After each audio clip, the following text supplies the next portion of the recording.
Oh, I totally forgot. Let me get some cards. Cards out there?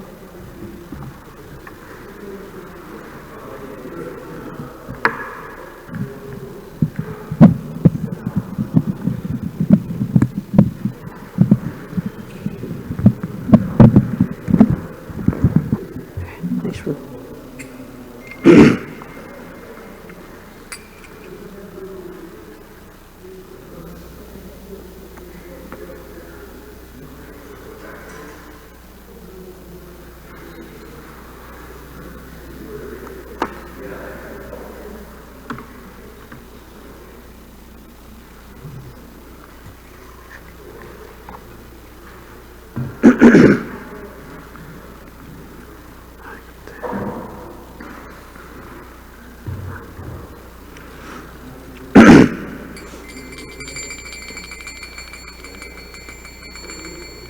So Jack, because you're new, I'll just say a few words about this song that we sing. It's called Jaya Radha Madhava.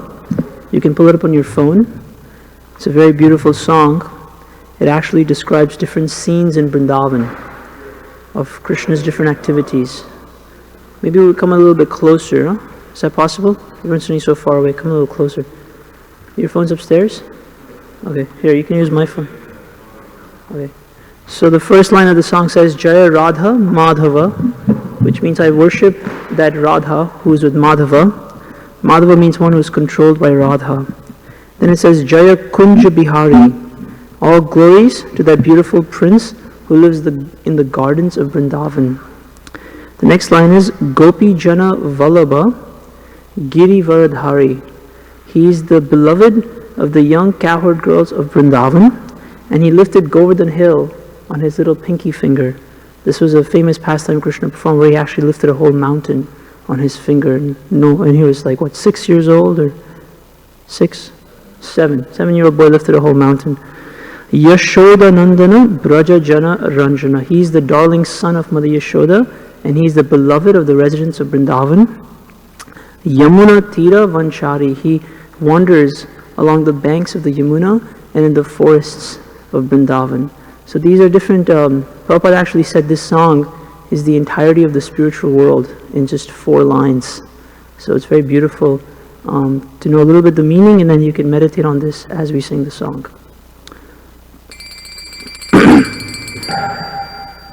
Jaya Radha Madhava Jaya Kunja Bihari.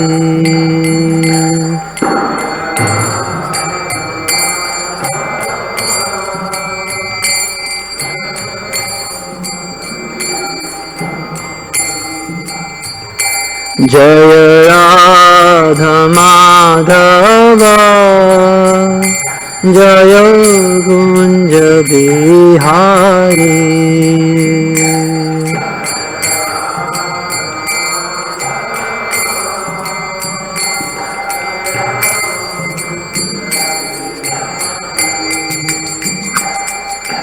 Gopi Jana Vallabha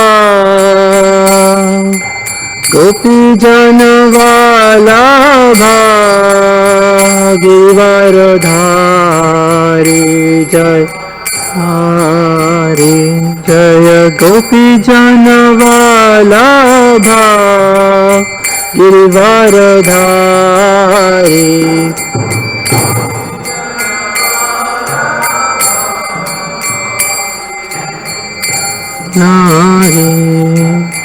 Yashodanandana Braja Jana Ranjana.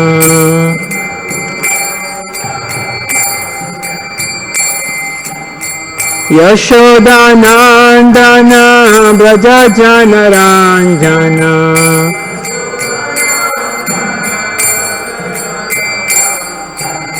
Yamuna Tira Vanachari.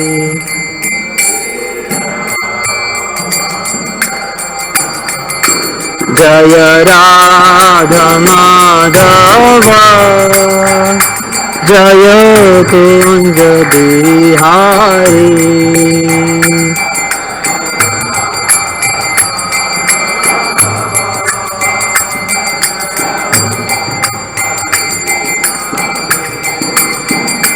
Jaya Radha Madhava Jaya Kunja Bihari Jaya Radha Madhava Jaya Kunja Bihari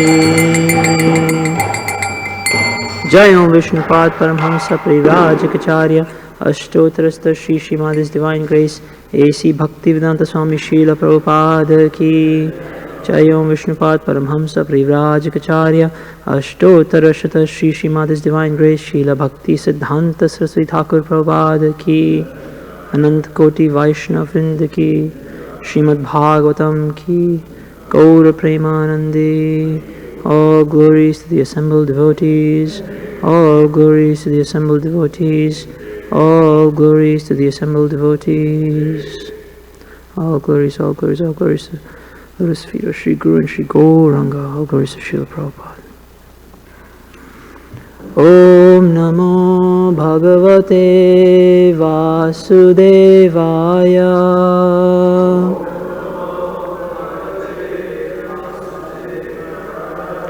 Om Namo Bhagavate Vasudevaya.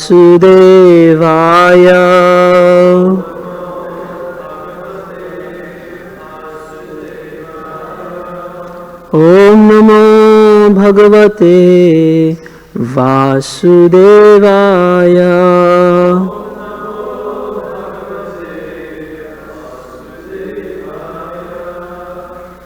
Reading from the 10th canto, chapter 14, text 58. Samashitaye padapallavaplavam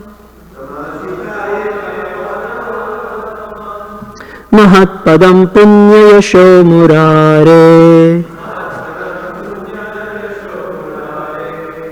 Bhavam buddhirvatsa padam param padam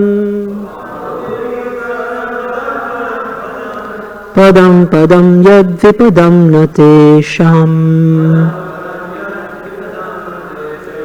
Samashitaye padapallavaplavam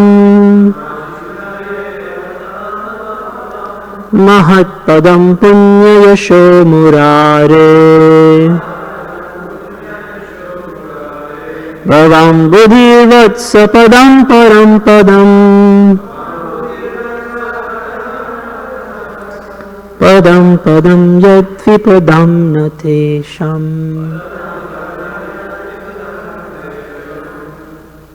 Vaishnavas. Samashitaye padapallavaplavam Mahatpadam punyayasho murare Bhavam buddhirvatsa padam param padam Padam padam yadvipadam natesham Samashitaye padapallavaplavam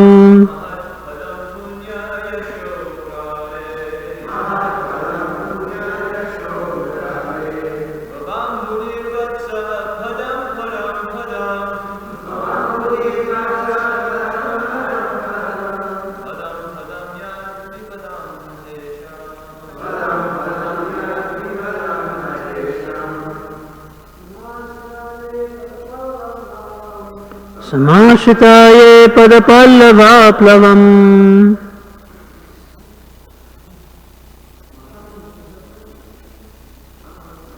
Mahatpadam punyayasho Mahatpadam punyayasho murare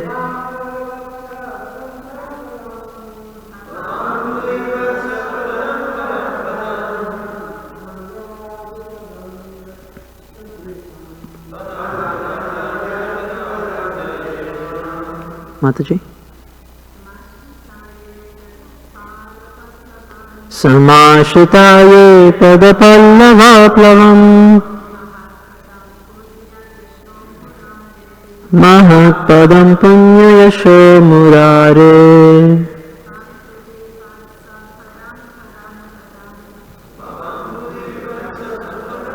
Padam Param padam yadvipadam natesham samashrita. Having taken shelter, yea, those who. And now the word that comes up multiple times in this verse, very important word, pada, of the feet, pallava, like flower buds, plavam, which are a boat, mahat, of the total material creation, or of the great souls,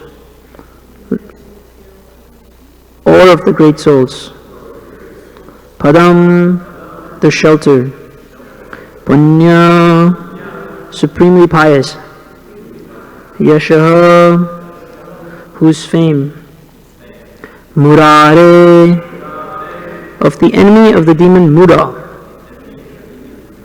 bhava, of the material existence, ambudihi, the ocean, vatsapadam, the hoof print of a calf, parampadam, the supreme abode, Vaikuntha, padam padam, at every step, yat, where, vipadam, of material miseries, na, none, tesham, for them.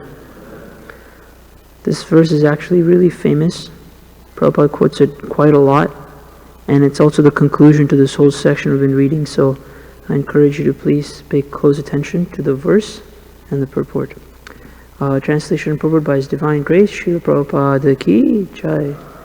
For those who have accepted the boat of the lotus feet of the Lord, who is the shelter of the cosmic manifestation and is famous as Murari, the enemy of the Mura demon, the ocean of the material world is like the water contained in a calf's hoofprint. Very little, in other words. Their goal is Parampadam, Vaikuntha, the place where there are no material miseries, not the place where there is danger at every step. Purport. This translation is taken from Srila Prabhupada's commentary on the Bhagavad Gita as it is, chapter 2, text 51, where Prabhupada quotes this verse. According to Srila Sridhar Swami, this verse summarizes the knowledge presented in this section of the Srimad Bhagavatam. Lord Krishna's lotus feet are described as pallava, flower buds, because they are most tender and of a pinkish hue. Beautiful description of the Lord's lotus feet. They are soft and they are slightly pink. According to Srila Sanatana Goswami, the word pallava also indicates that Lord Krishna's lotus feet are just like desire trees, which can fulfill all the desires of the Lord's pure devotees. So they're very beautiful, and they're also capable of bestowing any desire that his pure devotee hankers after. Even exalted devotees like Sri Narada, who are themselves the great shelter for the conditioned souls in this universe, personally take shelter of the lotus feet of Lord Krishna. And now the third quality, they're the shelter of the great souls. So three qualities have been mentioned. They're beautiful, they're soft, they fulfill all desires. And what was the third quality? Anybody remember? Anybody? They're the shelter for the great souls. That's the third quality mentioned in the purport. Thus it is natural that when Lord Krishna manifested himself as all the young boys and calves of Vrindavan, their parents were more attracted to them than previously. Lord Krishna is a reservoir of all pleasure, and being all attractive, the ultimate object of everyone's love. Om Ajnanatimirandasya Gyananjana Shalakaya Chakshurun Miritam Yena Tasmai Shri Guruve Namaha.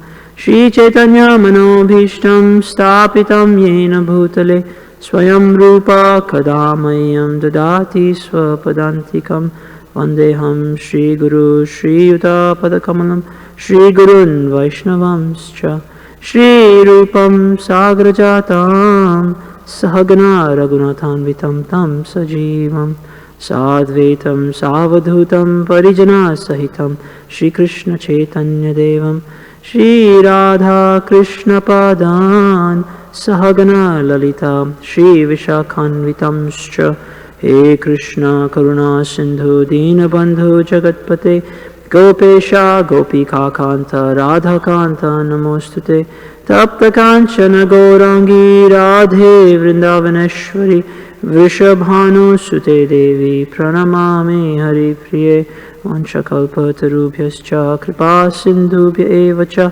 Patitanam Pavnebhyo Vaishnavebhyo Namo Namaha.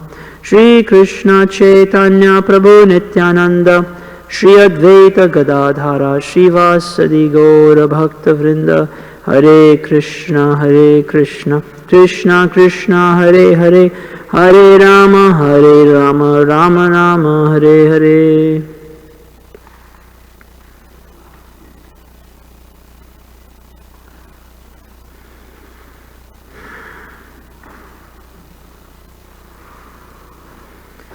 Hare Krishna. Good morning, everyone.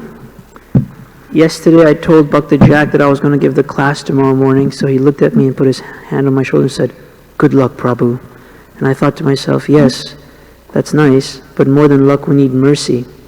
So before I start this class, I would like to look at all the devotees present here, especially my seniors, and ask them to shower their blessings upon me, that we can expand on what's here in the Bhagavatam and something inspiring comes out for everyone's spiritual benefit. So I ask you all for your blessings. Unleash the hearts, open the floodgates of mercy, and let it pour on Hari Shyam. So this is a very famous verse. It's a very poetic verse. It's a very beautiful verse. And it talks about how the Lord's lotus feet are the ultimate shelter for those who want to go beyond the material world. The material world in this verse is compared to an ocean, which means that it's very deep and you don't know where it ends or where it begins. And that's kind of our situation in this reality. We're in this system of birth and death, and we don't know where our karmas began, and we have no idea what's in store for us. And that's why it says the material world is a place where there's danger at every step. Why is there danger at every step? Because you have no idea what's going to happen to you tomorrow. The other day, Karunanidhi Prabhu said to me, he said, "Prabhu, tomorrow you'll teach me how to use this device." I said, "Tomorrow, I don't even know if I'll be here. If I'm here, I'll teach you." We can't say if any of us are going to be here tomorrow. So the material world is a very dangerous place because we have a huge storehouse of karma that's just waiting to be unleashed upon us. And by practicing devotional service, we certainly neutralize our karma, but we still have this body and we still have to carry on with life. And things will happen to us that we don't like to teach us valuable lessons. So to come out of this complexity, the only solution, according to our Bhagavad tradition, is to take shelter of the lotus feet of Krishna. Krishna's lotus feet are like a beautiful boat that help you cross beyond this material ocean. And very metaphorically, it's describing that that journey becomes very short. How long does it take to step over the hoofprint of a calf? You know, the hoofprint of a calf is about this big. How long do you think it would take for you to go step over it? A single moment. And how long would it take to cross the ocean? Probably many, many moments, many lifetimes. So in that way, it's saying that one who takes shelter of the lotus feet of Krishna, then these feet are like this beautiful boat that helps us carry across the ocean very quickly and easily. Hare Krishna, Namaste, Hare Krishna.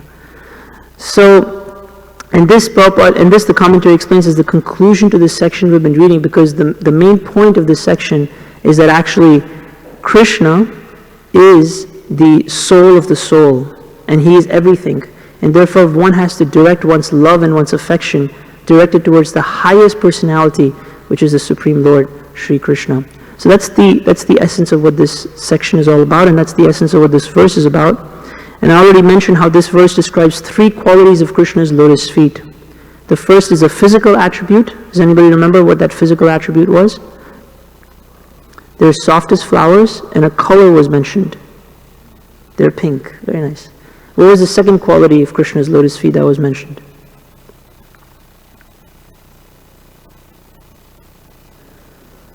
That's the third one, the shelter for the great souls even. That's great. That's the third quality. And the second quality was they fulfill the desires of everyone. Now, over the years reading Bhagavatam, I noticed that the lotus feet are mentioned quite a lot throughout the scriptures. In the Srimad Bhagavatam, Krishna's lotus feet, taking shelter of his lotus feet. So I had on my own been collecting verses that mentioned Krishna's lotus feet. So I just went through my little notes and I pulled out a few nice verses that depict Krishna's lotus feet in different ways. So let's go through them, and then we'll have a little discussion. So what does it mean to accept the lotus feet of Krishna? According to the Srimad Bhagavatam, it can mean two things. The first thing it can mean is actual physical meditation on the lotus feet of the Lord.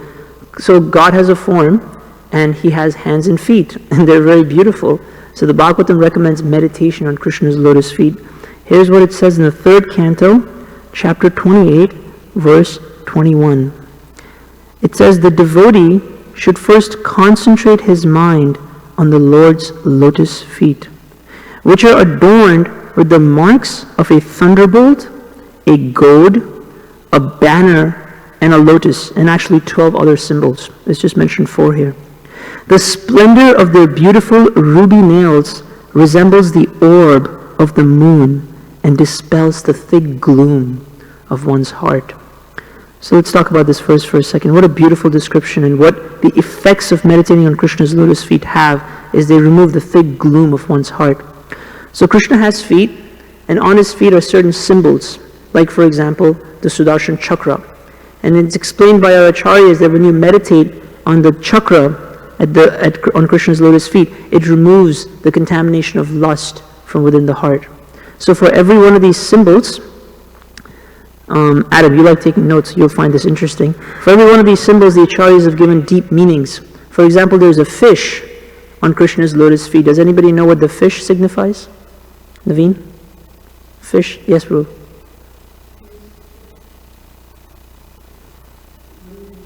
Oh, you raised your hand, I thought. Yeah, so there's a fish on Krishna's lotus feet. And the significance of this fish is that just like the fish needs water, correct? The fish cannot live without water. In the same way, the devotee cannot live without the lotus feet of his Lord. So in fact, when Krishna would walk through Vrindavan, in many times he would leave on the sand imprints of his feet on the dust of Vrindavan. And in fact, when Akrura was coming from Mathura, he saw those imprints, and he got off his chariot and rolled in the dust because he felt so ecstatic, seeing the marks of Krishna's footprints. And in fact, it's described that in Vrindavan, when Krishna was on the earth, all the animals and cows would be very careful when they walked through the Vrindavan, never to smudge Krishna's footprints. So beautiful. They respected, they worshipped actually, because the Bhagavatam says, when you meditate on Krishna's feet, the thick gloom of one's heart becomes destroyed.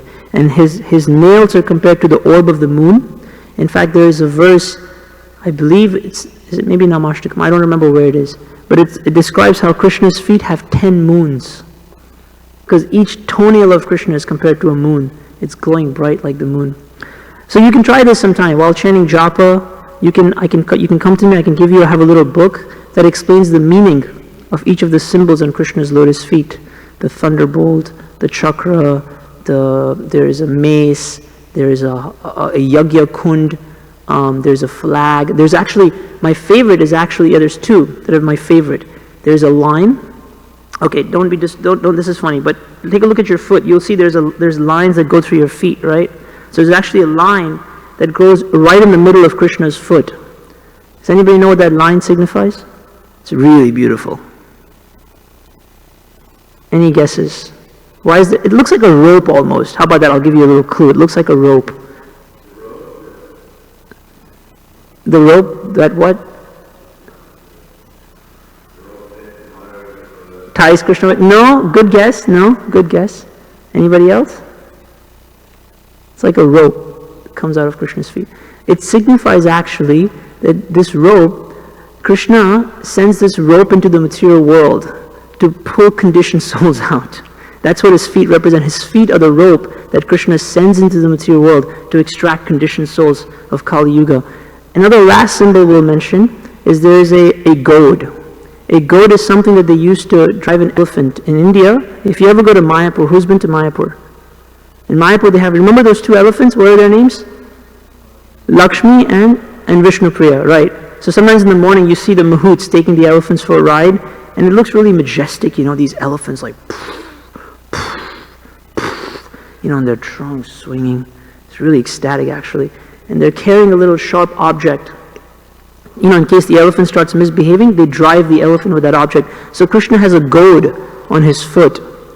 And this goad, it represents actually the ability of Krishna's feet to control the wild elephant of our mind. That, my dear Lord, my mind is really wild. It goes in all directions that it doesn't need to go. So please, let your feet be the controller of my mind. So in this way, while chanting japa, a devotee can meditate on symbols on Krishna's lotus feet and become absorbed in thinking of his Lord. So that's one way in which we can approach Krishna's feet, by actually meditating on them. Another way to approach Krishna's lotus feet is actually to hear about him. To hear about Krishna also is taking shelter of his lotus feet. And here's what the Bhagavatam says. This is a very beautiful verse. O my Lord, persons who smell the aroma of your lotus feet. Now this sounds very beautiful, very contrary to the material world where, you know, people's feet don't usually smell very good. But in the spiritual world, the feet have this aroma. If you tell this to a non-devotee, they might be like, you guys smell feet? What's wrong with you? That's because you don't know what transcendental feet are like. You only know material gym feet. Persons who smell the aroma of your lotus feet, carried by the air of Vedic sound. So that aroma actually represents the sound vibrations of Krishna. Through the holes of the ears, so they're smelling through their ears. You follow the analogy? It's not smelling through the nose, it's smelling through the ears, because in the ears you pour in the narrations of Krishna. Accept your devotional service. So when that happens, when they hear about you, they become devotees. For them, you are never separated from the lotus of their hearts. So somebody who smells Krishna's lotus feet, how does he smell? Anybody? How does he smell the lotus feet? Louder? Through the ears. And what's happening through the ears? What? What's happening through the ears? Pastimes are being poured into the ears. So he's smelling the lotus feet, which actually refers to him hearing about Krishna. And what happens as a result? He becomes Adam? He becomes a devotee. And then it says, you are never separated from the lotus of their hearts. That means Krishna is now caught within the hearts of such a person, and you're never separated from there. Actually, Gaur Govinda Maharaj would say Krishna is crooked. He's bent in three places, right? Because when he falls into the heart, he doesn't come out so easily. Something is straight, it just goes in and comes out like a stick, you know? But when something is crooked, it goes into the heart and gets stuck there. There's a poetic rendition. Anyway, Srila Prabhupada writes, in the purport he says, this highest stage of relationship with the Lord can be attained simply by hearing about him, which means his name, his form, his qualities, from authentic sources like the Srimad Bhagavad Gita and Bhagavatam, recited by pure, unalloyed devotees of the Lord. So in other words, to take shelter of Krishna's lotus feet by hearing about him allows us to advance the highest stage of relationship with the Lord. This is another way in which we can take shelter of Krishna's lotus feet. One is by physically meditating on them, another is by actually hearing about Krishna. Then there's another very beautiful verse about Krishna's lotus feet that is worth quoting here, and I'll sing the Sanskrit because it's really beautiful. Tena smaranti atitaram priyamishamartyam ye chanvada sutasurid grihavittadara ye tvabjanaba bhavadiya padaravinda saugandhya lupta hridayeshu krita prasanga. O Lord, who have a lotus navel, if a person happens to associate with a devotee whose heart always hankers after your lotus feet. So if anybody associates with a person who is actually hankering after Krishna's lotus feet, seeking always their fragrance, So we just heard about what it means to seek the fragrance of Krishna's lotus feet. It means to always hear about Krishna. So what this verse is saying, that if, let's say, if someone who's not a devotee of the Lord associates with someone else who is a devotee, and what is the definition? He's always hankering to smell the fragrance of the Lord's lotus feet. In other words, he's always hankering to hear about Krishna. That's the definition of a devotee. He always wants to hear about Krishna. He, that person, is never attracted to the material body or inner bodily relationship to offspring, friends, home, wealth, and wife, which are very, very dear to materialistic persons. Indeed, he does not care for them. In other words, what this verse is saying, it's not that if you associate with a devotee, then you'll leave your poor wife all by herself. In other words, you lose that materialistic attachment, and you gain awareness of how the true purpose of being here is to go back home, back to Godhead. That's what the verse is really indicating, that when you associate with a devotee who always hankers to hear about Krishna, then you get that similar hankering. And then you realize actually the purpose of being in this world is to go back to my eternal home. And that's called taking advantage of the human form of life. So I think it's clear that we must seek out the lotus feet of the Lord, either in their physical form, or by hearing about Krishna, or by associating with those who are hankering after the lotus feet. And I was just thinking a little bit about why this emphasis on the feet, right? In fact, we sing every morning in the Guru Vashtakam. What is the last line of the Guru Vashtakam? Every stanza, how does it end? Charanara Vindam. I take shelter of the lotus feet of my spiritual master. So why the lotus feet? So I just want to share some thoughts, and I'd like to hear what others have to say about this. So I couldn't find some direct purport from the Acharyas, just so you know. So this is just my humble realization take on why we always emphasize taking shelter of the lotus feet. And as I was thinking about the topic, I realized that, bhakti is the path of grace. It's not something we can demand. It's not something that we can have just because, we have some material qualification. We might be very good at waking up super early, or eating one grape on Ekadashi, or chanting hundreds of rounds, but or being really, really poor. Just because you're really poor doesn't immediately qualify you for bhakti. Just because you built temples worth millions of dollars, that doesn't qualify you for bhakti. So there's no material qualification in terms of intelligence, financial ability, financial inability, nothing that can qualify you for bhakti. The only way we can have devotion is by mercy, by grace. Some devotee has to open his heart and let that mercy flow into you. And that's how we become recipients of bhakti. So I was thinking how in practical life, if you want to give someone something, then it's very nice if they are in this mood of receiving, right? If you're not thirsty and I come to you with water, then there's no pleasure in giving you water, and there's no pleasure in you receiving water. But if you're extremely thirsty and I come to you with a cup of water, then there is a pleasure in giving it to you, and there's a pleasure in receiving that. So my meditation was that, the Shastras are always recommending meditation on the lotus feet, aspiring to attain the lotus feet of the spiritual master of the Lord, because it cultivates a very deep mood of humility, that actually I'm very fallen. And for me, the most insignificant part of a person's body, even that is an honor. Even that is an honor. Usually when we meet someone, we look them in the eyes, we shake their hands. We don't just look at their feet, because the feet are very insignificant. And what's at the bottom of the feet? Some dust.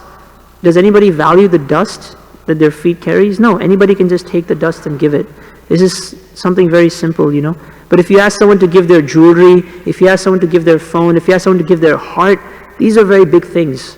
These are very big things. But the devotee, he's telling the Lord, he's telling the spiritual master, you know what, if I can even ornament myself by the dust of your feet, the most insignificant part of your being, that'll become the most significant part of my being. This is the highest honor I can aspire for. Don't even give me a place in your heart. Just give me a little bit of dust from your lotus feet. Because I'm so fallen, this is all I deserve. In fact, even this I don't deserve. That's why I'm just asking for the least part of you. Does that make sense? It's like asking someone, just give me a little, it's like me telling Adam, you're leaving now for 2 days, we'll really miss you, so give me one of your socks. So I'm like, what's wrong with you? It's really weird. But he's not God. But if he was, that sock would be worshipable. You know what I'm saying? And that's the beauty of worshiping something that's divine, that even their most insignificant expansion can free us from material bondage. So, I have 2 more nice verses. Can I share? nice verses. Two more nice verses. Okay, so this verse is from the Chaitanya Charitamrita, the Madhya Leela, and it talks about how one can attain Krishna's lotus feet. So we've discussed what the lotus feet mean, the physical lotus feet, hearing about Krishna, associating with those who hanker after Krishna's lotus feet. But how do we attain Krishna's lotus feet? Someone's alarm's gone off. Okay, there we go. Tate Krishna bhaje kare Guru ra sevana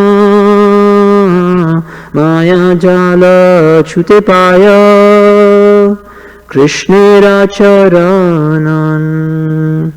If the conditioned soul engages in the service of the Lord and simultaneously carries out the orders of his spiritual master and serves him, so both service to the Lord and service to the spiritual master, he can get out of the clutches of Maya and become eligible for shelter at Krishna's lotus feet.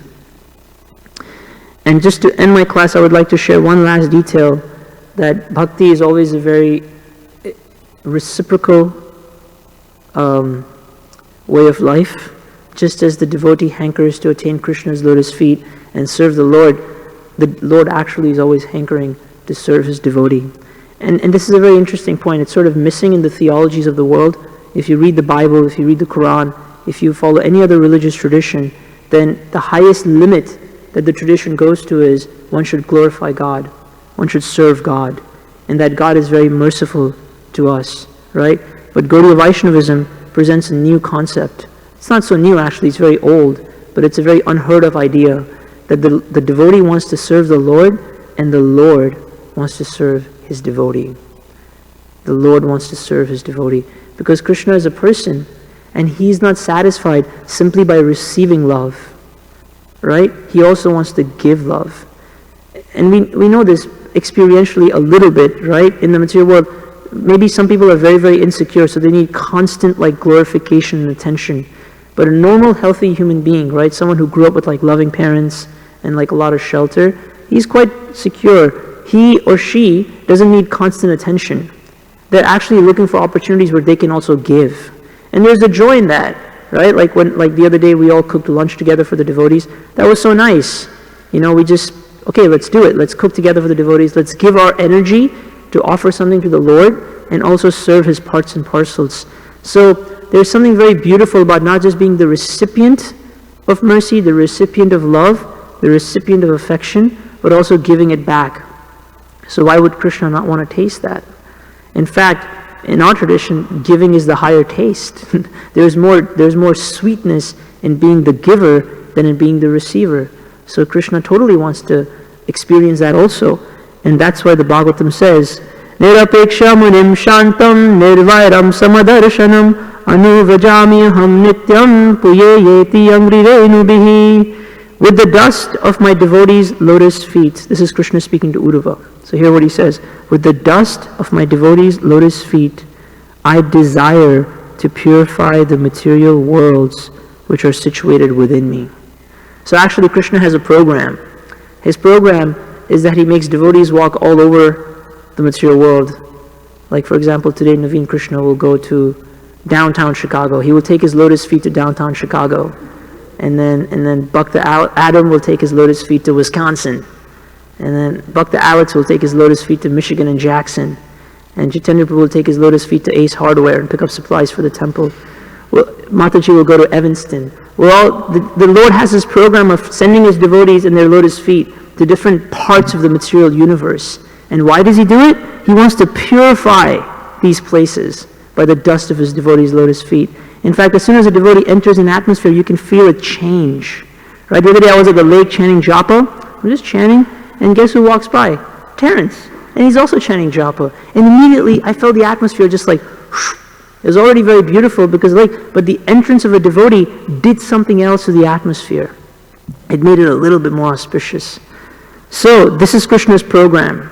I send you, my devotee, to purify the material world. And then he says, thus I always follow the footsteps of my pure devotees. And this is a very, very significant point. This is like a deep theological point in bhakti, that if we allow a pure devotee to enter our hearts, guess what happens next? Krishna follows him right in. So you want to capture Krishna in your heart, capture his pure devotee in your heart. Because wherever his pure devotee is, Krishna is there by default. Because he can't but be separated from his pure devotee. So this is the secret way in which the practitioner of bhakti becomes very expert or very advanced in Krishna consciousness. He becomes very attached to a devotee, to serving a devotee, to assisting a devotee, to worshipping a devotee. And by doing that, what does Krishna say right here in the Bhagavatam? I always follow the footsteps of my pure devotee. So wherever a devotee walks in, Krishna is going to follow right in. And what is the quality of such a pure devotee? They're free from all personal desires. They're wrapped in thoughts of my pastimes. They're peaceful. They're without any feelings of enmity and of equal disposition everywhere. So this verse is also describing. Sometimes people wonder, what is a pure devotee? What does he look like? What are his attributes?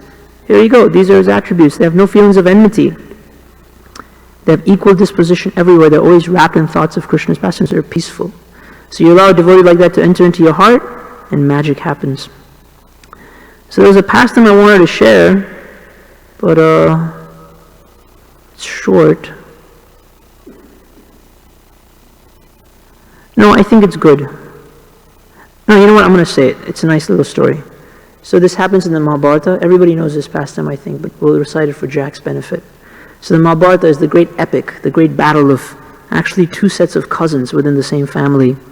And fast forward to a point before the battle is about to begin, and the two great warriors on either side, they go to Krishna to seek his help, because everyone knows Vasudeva is something mystical. Everyone knows Krishna is extremely powerful, and having his support will greatly increase our chances of victory. So they both go to seek his support.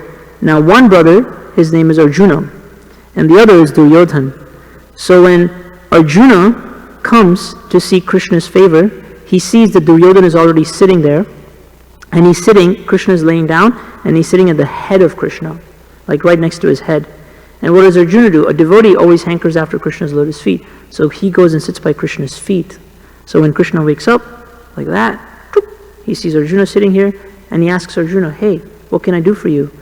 You know, because that's who he sees first. He took the humble position. And Duryodhana was like, no, wait a second, I came here first, so first you have to ask me, you know. He was very envious. He's like, no, hold on, because if you ask him first, then he'll take what I want. And of course, you know, so Duryodhana says, Krishna says, what can I do for you, Duryodhana? And Duryodhana says, you know, this great battle is coming up, and we want your support. And Krishna says, well, I've taken a vow not to support either side because I'm related to both of you. So Duryodhana says, fine, no problem, I'll take your army. Because Krishna had this army of warriors who were invincible, like samurai warriors, but they can't be defeated at all. And so Krishna said, yeah, you can take my army, no problem. Actually, no. He tells Arjuna, because he's younger, that he should go first. And Duryodhana was really worried that, oh, now he's going to ask for Krishna's army. Anyways, Arjuna says, I just want you. Even though you're not going to fight, I want you to be my chariot driver. And that's how he becomes Arjuna's chariot driver in the Bhagavad Gita. And Duryodhana is very happy, and he says, I'll take your army. Of course, he made a mistake, because Krishna's army is very powerful, but the source of that army is even more powerful, so he should have asked for Krishna. But anyway, this is the benefit of sitting by Krishna's lotus feet. It's a cute little pastime. So that's my presentation for today. Does anybody have any corrections or comments or reflections? We'll take reflections first. Anybody have a reflection they want to share? Karnidhi Prabhu? Adam, you want to give him a mic? They're right next to the mixer. You can just turn it on before you give it to him.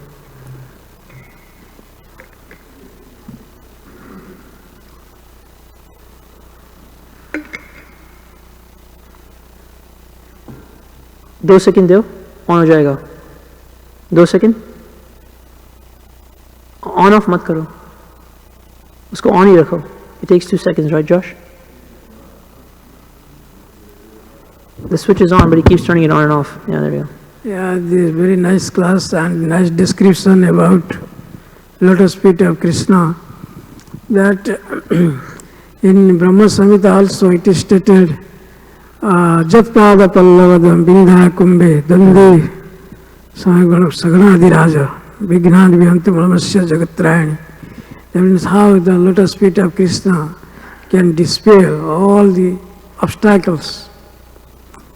And it is described there by Brahma, Lord Brahma. Yeah. And Also this lotus feet, that is so soothing to the heart of devotees. There is, I forgot another verse also, that how devotee takes life and soul for the lotus feet of Krishna, and they depend upon it. And like a similar example also given, like Nitai Pada Kamala, Koti Chandra Sisitala. That's how it soothes. There are a million of moons, like cools, today. And yeah, there's another point you said, like that, how it is purifying everything, So regarding that, there is a nice verse in Srimad Bhagavatam that Tadbhag Visarga Janatad Viplava. Yasmin Prati Shlokam. Like what is another? Jag Pragruniti Karichit. Something. Salidena Karichit. Namnani Anantasya, Nitasankatani Yad. Sumanti Granti Granti Sadhava. That verse. Very nice verse.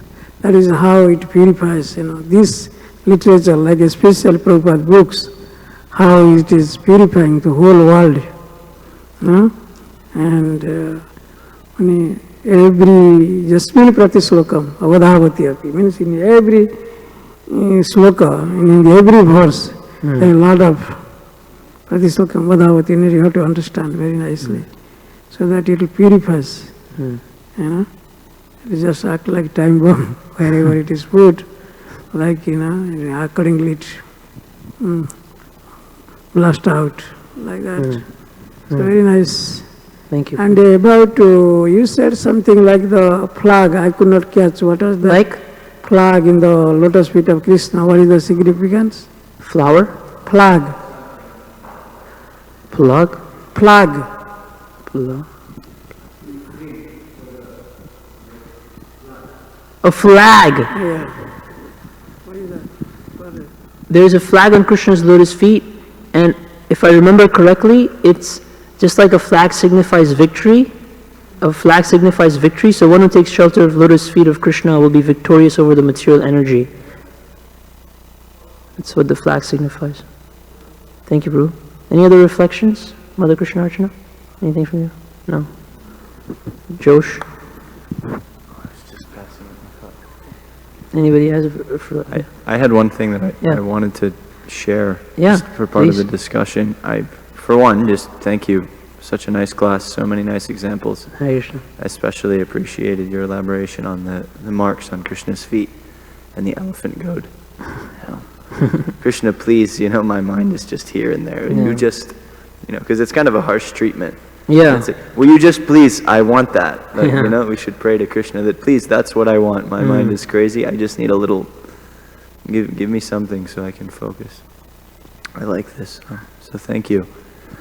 I was remembering something that Srimad Gaur Govinda Maharaj would often say about the lotus feet of Guru and the lotus feet of Krishna. And he gives a very beautiful kind of drawn out metaphor. So, the conditioned souls are compared to honeybees who are going around the world, all around this universe, because a honeybee, it collects nectar. And so honeybees, always in search of nectar, always in search of pleasure, they go around and they go to different flowers and they seek out nectar.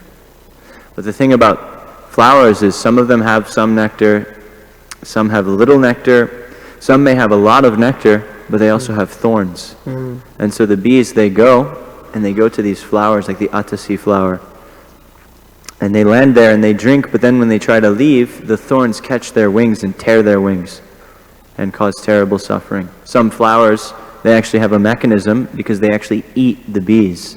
They're actually carnivorous plants. They have wonderful nectar, amazing nectar. But then when the bee goes, it falls into the trap and it gets eaten. It gets swallowed up by the flower.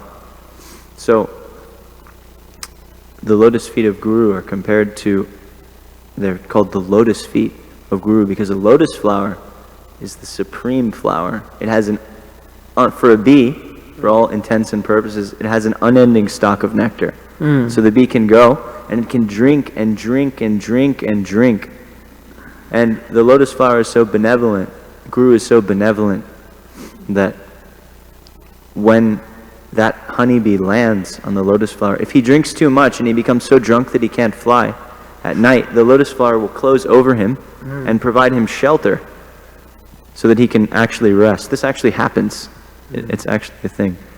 And then he'll open back up so the bee can go away. So the lotus flower is providing the most amazing shelter. The lotus feet of Guru, the lotus feet of Krishna are providing the actual shelter for the conditioned soul who's flying around the universe looking for nectar. Guru Pada Padma. Beautiful. Anybody else have a reflection? Alex? Anyone? Thank you, Harishan Prabhu. I have a question relating to that comment. Of course, one can't take shelter directly of Krishna's lotus feet. Yeah. So I was wondering maybe if you could explain the importance or maybe the how to take shelter of one's Shiksha or Diksha Guru. Yeah, so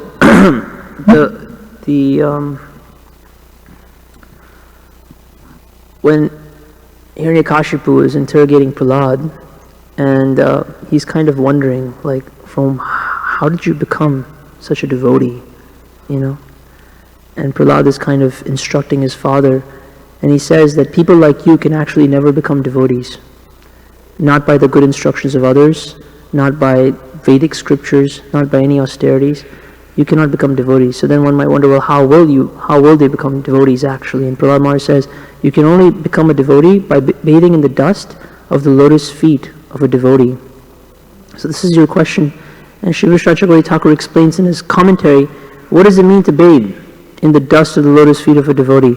On one level, yes, practically it means that when the Guru is walking into the temple room, you should roll behind him. Might be a little socially inappropriate, but you can take that, that's bona fide. You can take the dust of your Guru's lotus feet and let it rub all over your body. But a more, perhaps a more sober application is to bathe oneself in the instructions and the character of one's Guru. That's what Sri Vishwanath says. That's what it means to smear yourself with the dust of the Guru's lotus feet. So you meditate on his character, you meditate on his instructions.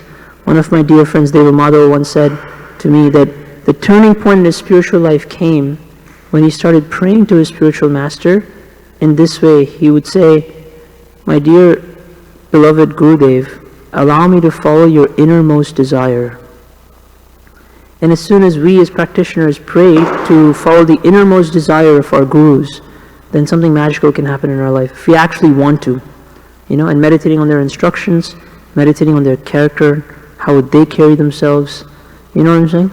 We should, you know, it's like, whenever we're in a situation, we can always have this little catchphrase in our minds, what would blank do? And blank can be the name of your spiritual master or your Guru, some senior devotee you really look up to, you know?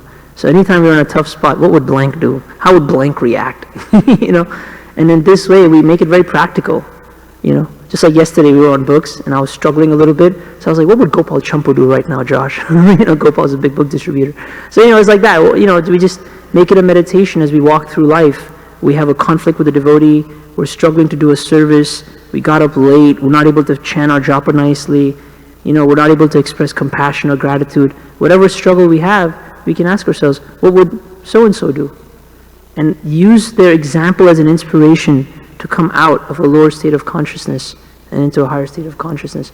And then remember, if there's any instructions they may have given us, something we heard from them, hearing from them regularly, these are the practical ways in which we can receive the dust of a devotee's lotus feet, by meditating on their character and by following their instructions. Real practical. But you can also take their shoes and rub it all over your body, but you know, that may not have as much effect as actually following their instructions. Hare Krishna. Anybody else? Any reflections, corrections? No? Okay, Srimad Bhagavatam ki. Krishna's lotus feet ki.